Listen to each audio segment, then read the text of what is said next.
बिस्मिल्लाहिर्रहमानिर्रहीम। अस्सलाम वालेकुम। बच्चों के मसाइल के हवाले से आज की इस वीडियो में हम बच्चों का दूध पीने का मसला बयान कर रहे हैं।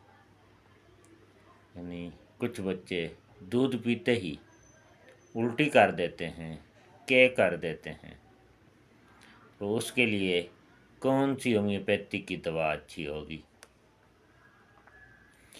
बच्चा उल्टी करता है अगर दूध पीते ही, और वो उल्टी या के दही की तरह जमी हुई दूध निकलता है, यानी जो उल्टी करता है, जो के करता है, वो फटकी नुमा है, दही की तरह जमा हुआ है, तो इस सूरत में एथुजा 30 होम्योपैथिक की दवा एथुजा 30 होगी।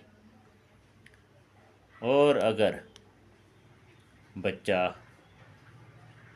दूध पीते ही उल्टी करता है मगर वो पतला पानी की तरह से उल्टी करता है, तो इस सूरत में होम्योपैथी की दवा वेरेटर्म एल्बम 30 में होगी। वेरेटर्म एल्बम 30 में दवा होगी जब दूध पीते ही बच्चा पतली पानी की तरह के कर दे या उल्टी कर दे।